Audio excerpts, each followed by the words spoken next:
बिस्मिल्लाहिर्रहमानिर्रहीम। स्टूडेंट्स, पिछले लेक्चर में हमने स्टोरी बटन बटन जो कि क्लास फर्स्ट ईयर की जो इंग्लिश की बुक 1 है उसका लेसन नंबर 1 है, उसकी ट्रांसलेशन को पढ़ा था, समझा था और उसकी समरी की थी, उसका खुलासा किया था। स्टूडेंट्स, इस लेक्चर में हम जो इम्पॉर्टेंट क्वेश्चन आंसर हैं बटन बटन स्टोरी के जो पेपर में आ सकते हैं और पेपर पॉइंट ऑफ व्यू के लिहाज से जो इम्पॉर्टेंट सिनोनिम्स हैं जो पेपर में आ सकते हैं इन दोनों चीज़ों को आज हम इस लेक्चर में डिस्कस करेंगे। यहाँ पे स्टूडेंट्स मैं आपको एक बात क्लियर करती चलूँ कि आपको जो पेपर में क्वेश्चंस दिए जाएंगे, ये जो शॉर्ट क्वेश्चन आंसर्स हैं, ये शॉर्ट आंसर इनके देने हैं और इनके ये 2 नंबर का एक क्वेश्चन होगा। एक क्वेश्चन के आपको 2 नंबर मिलेंगे, एक क्वेश्चन के आंसर के आपको 2 नंबर दिए जाएंगे। लेकिन उसका मतलब ये नहीं है कि आपने एक पूरी शीट आपको भरनी पड़ेगी, एक यहाँ से लेकर यहाँ तक एक पूरा पेज आप भरें एक क्वेश्चन का आंसर देने के लिए। एक तो वो टाइम वेस्टिंग होगा और दूसरा ये कि उसका कोई फ़ायदा नहीं है। आपको जो 2 नंबर दिए जाएंगे, एक तो वो आपको ग्रामर का नंबर मिलेगा अगर उसमें कोई ग्रामर की मिस्टेक नहीं है, जो भी आपने लिखा, चाहे कंटेंट जो है वो आपको क्वेश्चन का आंसर लिखते हैं, जो कंटेंट होगा उस आंसर का वो क्वेश्चन के रेलिवेंट हो, जो क्वेश्चन में पूछा गया हो, जो सवाल में पूछा गया हो उससे रिलेटेड डाटा अगर आपने आंसर में दिया, चाहे वो 2 से 3 लाइन, 3 से 4 लाइनों का भी है, 4 से 5 लाइनों का भी है, तो उसको आपका एक नंबर जो होता है वो कंटेंट का होता है, तो कंटेंट का आपको एक नंबर मिल जाएगा। लेकिन जो कंटेंट हो वो रेलिवेंट हो। लेकिन अगर रेलिवेंट नहीं है, आपका क्वेश्चन में कुछ और पूछा जा रहा है और आप आंसर में एक पूरी शीट भर देते हैं लेकिन वो चीज़ नहीं बताते जो क्वेश्चन में पूछी गई है, तो वो आपको एग्जामिनर एक नंबर भी नहीं देगा। एक नंबर तो हो गया कंटेंट का और दूसरा नंबर होता है ग्रामर का। अगर आपकी कोई ग्रामेटिकल मिस्टेक नहीं है तो वो आपको एक नंबर उसका मिल जाएगा। अगर ग्रामर की कोई मिस्टेक हो जाती है और बाकी का कंटेंट सही है, आपने क्वेश्चन के रेलिवेंट डाटा उसमें एंटर किया, चाहे 2 से 4 लाइन का, 4 से 5 लाइन का ही किया है, उसका एग्जामिनर आपको एक नंबर दे देगा। तो स्टूडेंट्स चलें इसे क्वेश्चन नंबर 1 को डिस्कस करते हैं। Why did Arthur disagree with his wife. Arthur जो है अपनी वाइफ के साथ एग्री क्यों नहीं करता, मुतफिक क्यों नहीं होता। इसका जो पॉसिबल आंसर हो सकता है, Arthur was a moral person. Arthur जो है वो एक मॉरल पर्सन होता है, वो एक इखलाकी इंसान होता है, एक इखलाकी पर्सन होता है। He did not want to kill anyone just for money. वो सिर्फ पैसे के लिए किसी का कत्ल करना नहीं चाहता। वो एक इखलाकी इंसान होता है और वो पैसे के लिए किसी का मर्डर नहीं करना चाहता। That's why Arthur does not agree with his wife. यही वजह होती है कि आर्थर जो है अपनी वाइफ के साथ एग्री नहीं करता, मुतफिक नहीं होता। क्वेश्चन नंबर 2 जो है इस चैप्टर में से बन सकता है वो है, why did Norma try to persuade her husband. मैंने ऑलरेडी क्वेश्चन पे जो है वो एक पेपर के ऊपर उतार लिए ताकि आप लोगों का टाइम वेस्ट ना हो।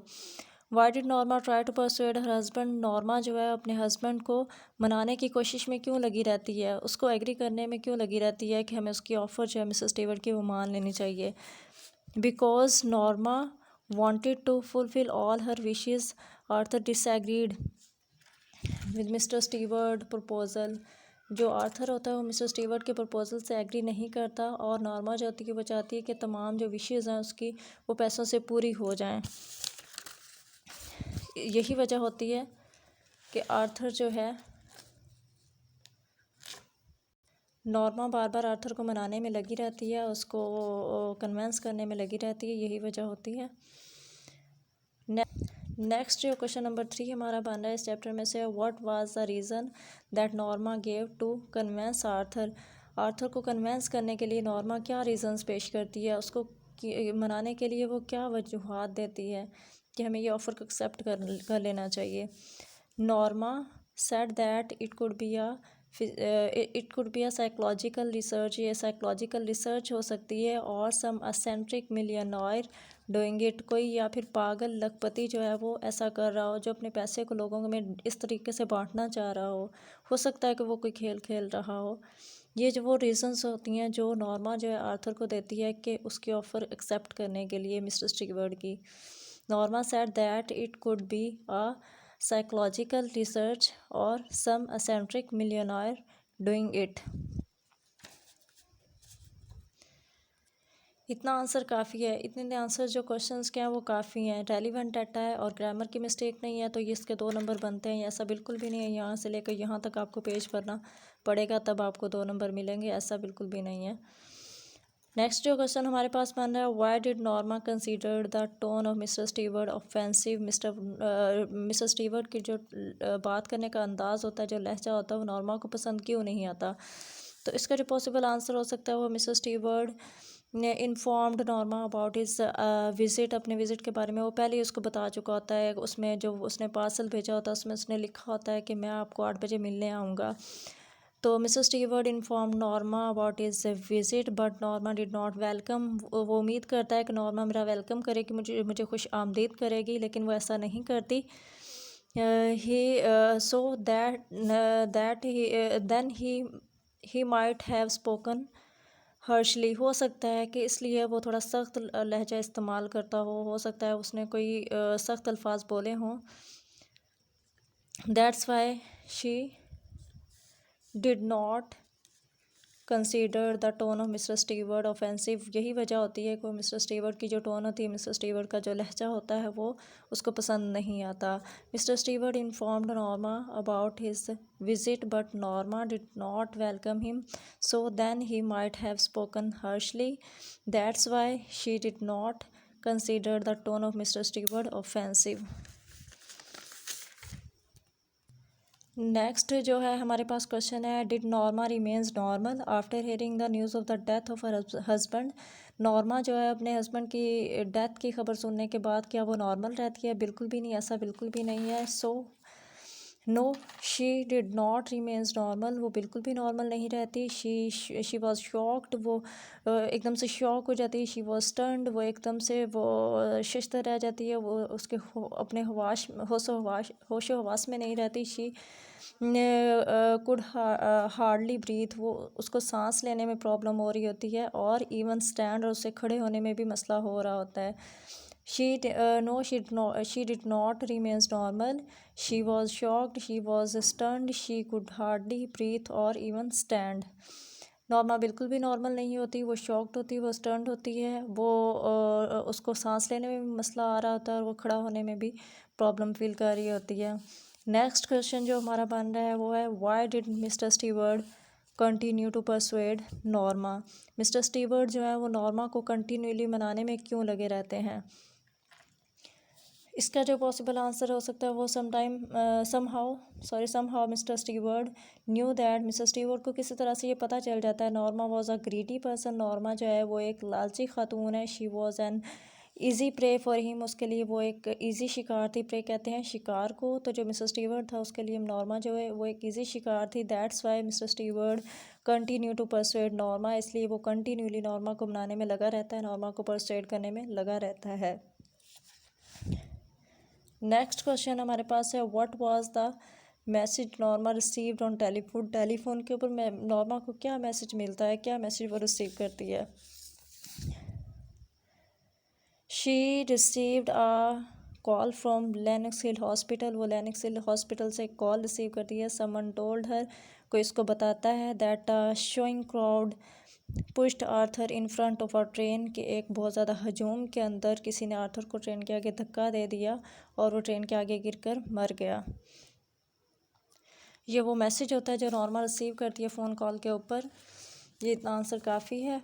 What is the significance of Arthur's life insurance policy. ये हमारा नेक्स्ट क्वेश्चन है कि आर्थर की जो लाइफ इंश्योरेंस पॉलिसी होती है उसकी क्या सिग्निफिकेंस है, उसकी क्या अहमियत है, वो इम्पोर्टेंट क्यों है।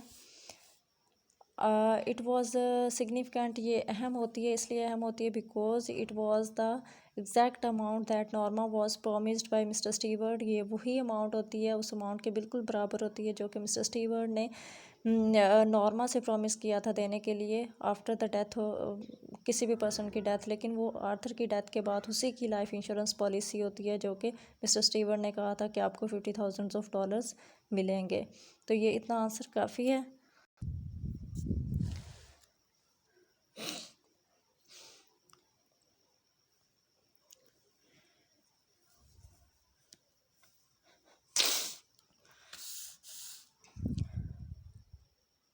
तो ये स्टूडेंट्स वो थे जो इम्पोर्टेंट क्वेश्चन जो आपको पेपर में आ सकते हैं। नेक्स्ट जो हमारे पास सिनोनिम्स, इम्पोर्टेंट सिनोनिम्स इस चैप्टर के अंदर से आपको पेपर में आ सकते हैं, उनको हम डिस्कस करेंगे। तो पहला जो हमारे पास सिनोनिम है वो है रिप्रेस। रिप्रेस का मतलब होता है दबाना। तो नॉर्मा जो है जब वो उस छोटे कद वाले आदमी को, मिस्टर स्टीवर्ट को दरवाजे पर देखती है तो वो अपनी स्माइल को रिप्रेस करने की कोशिश करती है। Norma try to repress her smile, वो अपने स्माइल को दबाने की कोशिश करती है। तो इसका जो सिनोनिम हम लिखेंगे वो लिखेंगे चेक्ड। चेक्ड का मतलब कंट्रोल करना, दबाना। सेकंड है हमारे पास ऑफेंसिव। ऑफेंसिव का मतलब होता है बुरा लगना।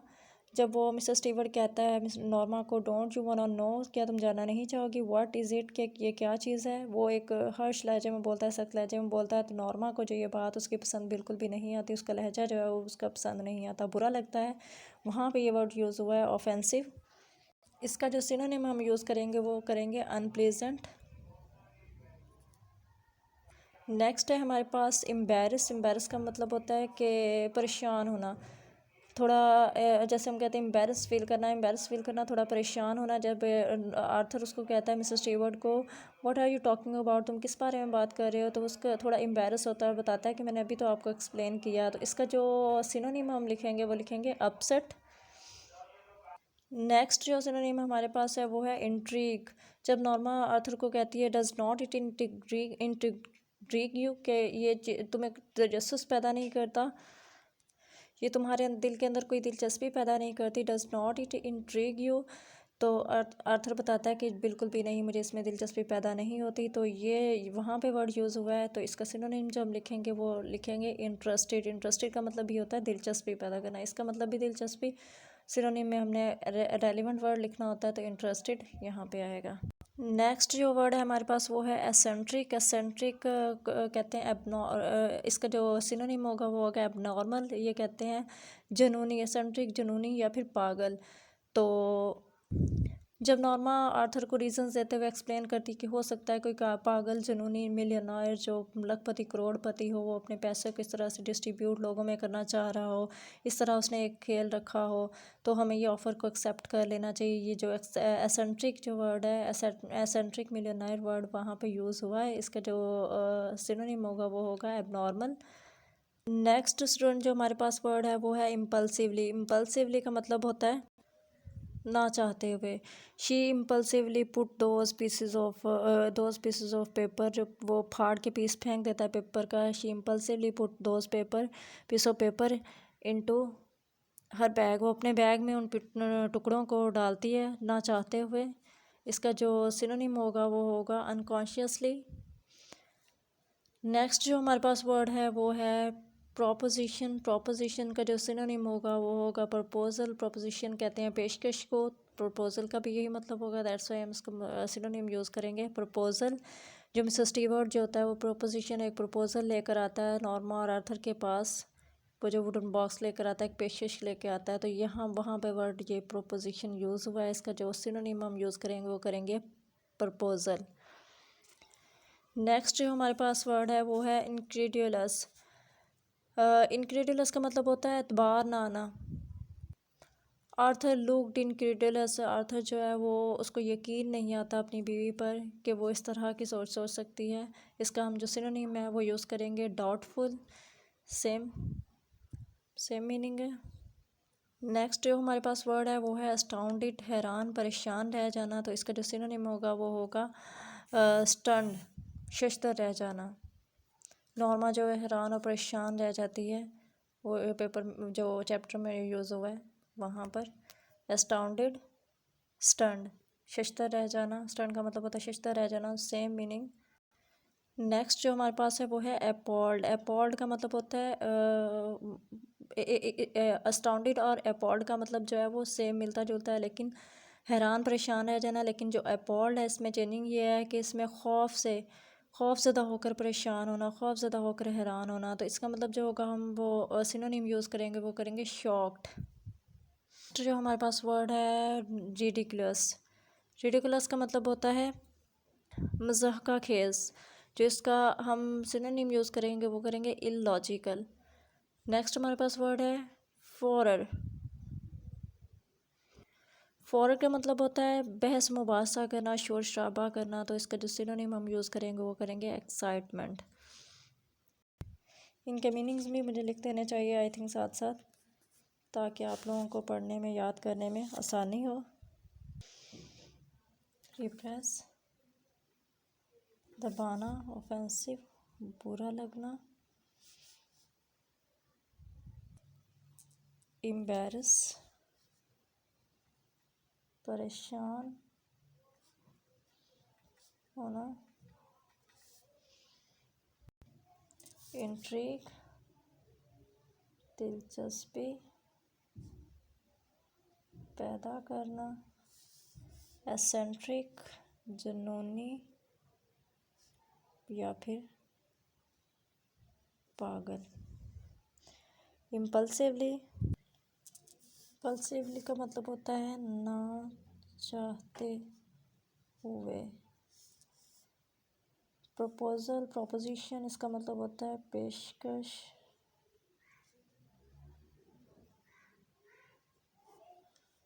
इनक्रेडुलस, इनक्रेडुलस का मतलब होता है एतबार ना आना।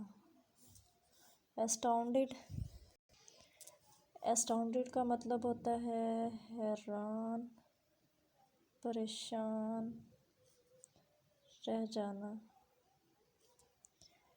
एपॉल्ड, एपॉल्ड का भी मतलब हैरान परेशान रह जाना होता है, लेकिन इस यहाँ पर खौफ से हैरान परेशान होना। एस्टाउंडेड में किसी दूसरी चीज़ से, किसी और वजह से हैरान परेशान होना। सेम,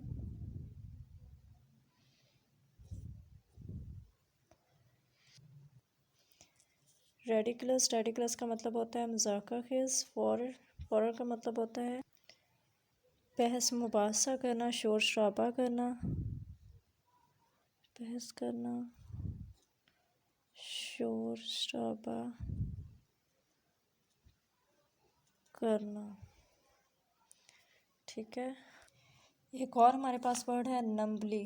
ये भी पास पेपर में आया हुआ है, इम्पॉर्टेंट वर्ड है नम्बली। इसका जो सिनोनिम होगा वो होगा फीलिंग लेसिवली। इसका मतलब जो होता है वो होशो हवास में ना होना। फीलिंग लेसिवली नीचे लिख देती हूँ, उसका मतलब होशो हवास में ना रहना या ना होना। ठीक है, ये वो तमाम इम्पॉर्टेंट जो हैं वो सिनोनिम्स थे जो पेपर पॉइंट ऑफ व्यू के लिहाज से इम्पॉर्टेंट थे, जो पेपर में आ सकते हैं, वो मैंने आपके साथ डिस्कस किए। मैं आपको पूरे क्वेश्चंस का एक रिव्यू दे देती हूँ जो हमने किए आज। Why did Arthur disagree with his wife? Arthur was a moral person. He did not want to kill anyone just for money. That's why Arthur does not agree with his wife. Why did Norma try to persuade her husband? Norma अपने husband को persuade करने की कोशिश क्यों लगी रहती है? Because Norma wanted to fulfill all her wishes. Arthur disagreed with the Mr. Stewart proposal. That's why Norma tried to persuade her husband. What was the reason that Norma gave to continue to convince Arthur? Arthur को convince करने के लिए Norma क्या reasons देती है? Norma said that it could be a psychological research or some eccentric millionaire doing it. Why did Norma considered the tone of the Mr. Stewart offensive? Mr. Stewart की tone उसको offensive क्यों लगती है, बुरी क्यों लगती है? Mr. Stewart informed Norma about his arrival, about his visit, but Norma did not welcome. Norma उसको welcome नहीं करती. Norma did not welcome him, so then he might have spoken harshly. That's why she did not consider the tone of Mr. Stewart offensive. Did Norma remains normal after hearing the news of the death of her husband? अपने husband की death की news सुनने के बाद क्या वो normal रहती है? No, she did not remains normal. She was shocked. She was stunned. She could hardly breathe or even stand. Why did Mr. Stewart clear आ रही कि नहीं? Continue to persuade Norma. Somehow Mr. Stewart knew that Norma was a greedy person. She was an easy prey for him. That's why Mr. Stewart continued to persuade Norma. What was the message Norma received on telephone? She was received a call from Lenox Hill Hospital. Someone told her that a showing crowd pushed Arthur in front of her train. What is the significance of the Arthur's life insurance policy? It was the significant because it was the exact amount that Norma was promised by Mr. Stewart. Mister Stewart की तरफ से जो Norma को offer की गई थी, पेशकश की गई थी, उस अमाउंट के बराबर थी वो अमाउंट। इसलिए जो आर्थर की लाइफ इंश्योरेंस पॉलिसी होती है वो अहम होती है। सिनोनिम्स ये मैंने आपको बहुत अच्छी तरह पहले ही समझा दिए हैं। तो स्टूडेंट्स ये था आज का लेक्चर। मैं उम्मीद करती हूँ कि आपको ये तमाम क्वेश्चन आंसर और सिनोनिम्स की समझ आई होगी। पिछले लेक्चर में हमने इसकी ट्रांसलेशन समरी की थी। अगर आपने वो नहीं देखी, वो नहीं रीड किया, आपको उसका स्टोरी का थीम ही नहीं पता, तो आपको पहले वो देखना चाहिए, ट्रांसलेशन को समझना चाहिए, एंड देन क्वेश्चन आंसर करने चाहिए और सिनोनिम्स करने चाहिए। फिर आपको याद करने में आसानी होगी, ईजी होगा। इस चैप्टर की समरी और ख़ुलासा और वो जो एक शॉर्ट स्टोरी थी जो मैंने एक्सप्लेन की थी, उसका लिंक भी मैंने, उसकी जो मैं वीडियो बनाकर अपलोड की थी उसका लिंक मैंने अपनी डिस्क्रिप्शन में दे दिया। वो आप वहाँ से जाकर वॉच कर सकते हैं। अपलोड भी की हुई है, फिर आप यूट्यूब पर भी आप उसको वॉच कर सकते हैं। Thank you.